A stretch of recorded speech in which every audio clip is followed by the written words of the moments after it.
কে যেন জিজ্ঞেস করলো আমাকে? হ্যাঁ, আমি নুন দিয়ে পান্তা খেয়েছি কিনা? আরে আমি জেলের ছেলে, আমার নিঃশ্বাসে প্রশ্বাসে নুন রয়েছে। স্যার, 1 কেজি টমেটোর দাম কত জানেন? বলুন তো, লবণ কত করে কিলো? নুন দিয়ে পান্তা ভাত খেয়েছেন?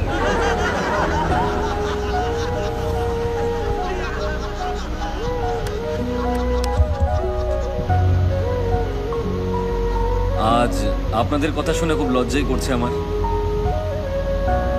সত্যি কথা বলতে 1 কিলো টমেটোর দাম আমি জানি না। টমেটোর দাম জানে না, নেতা হতে এসেছেন? এই স্যারকে টমেটোটা চিনিয়ে দে না। স্যার, একবার এই টমেটোটা দেখে নিন। আরে এই এই এই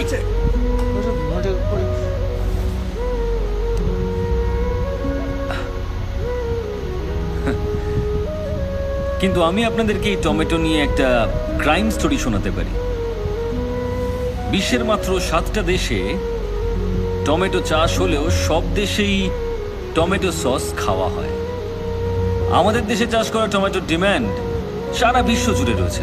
কিন্তু আরো একটা রহস্য আছে, যারা এখানে টমেটো চাষ করেন তারা খুব তাড়াতাড়ি মারা যান। কেন মারা যান? কারণ এখানে টমেটো যে পরিমাণে চাষ হয় আর তার যা দাম পাওয়া যায়, তার মধ্যে আকাশ পাতাল তফাৎ অন্যান্য দেশের তুলনায়। ধরুন এখানে এই টমেটো বিক্রি করে আর এই টমেটো বিক্রি করে একই দামে। প্রচুর চাহিদা থাকলেও আমি টমেটো কিনছি শুধু ওর কাছ থেকে, আর বাকি লোকজনদেরকে আমি বলছি যে ওর কাছ থেকে টমেটো কিনবেন না। আর টমেটো কতদিন ভালো থাকে?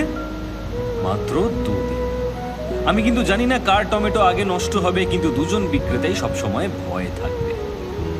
তখন আমি সেই সস কোম্পানিকে সমস্ত টমেটো বিক্রি করে দেব প্রচুর পরিমাণ লাভ রেখে, যেটা আমি কম দামে কিনেছিলাম।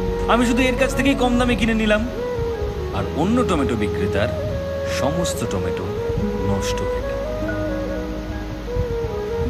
পৃথিবীর সমস্ত দেশে লোকজন টমেটো সস দিয়ে খাবার আনন্দ করে খান, কিন্তু আমার দেশের টমেটো বিক্রেতা না খেতে পেয়ে মারা যান।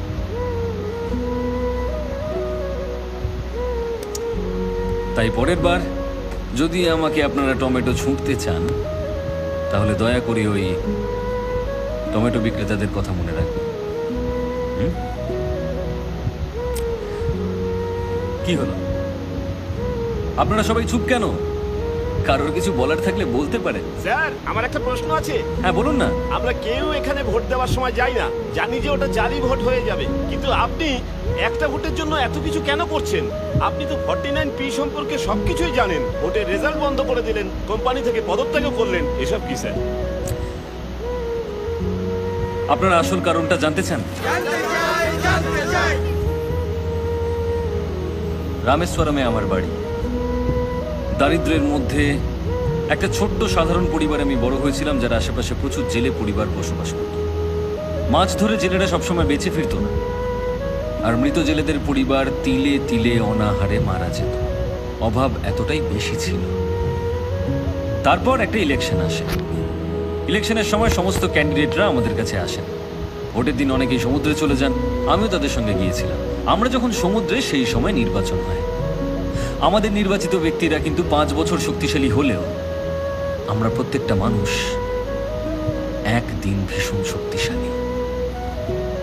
যারা যারা ভুল বুঝে সেই সময় সমুদ্রে গিয়েছিল, তারা সবাই ফিরে আসার চেষ্টা করে। আর সেদিন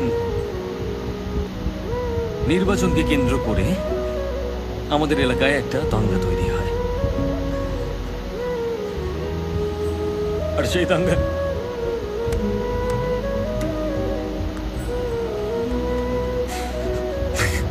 দাঙ্গায় আমার বাবার সঙ্গে 13 জন মানুষ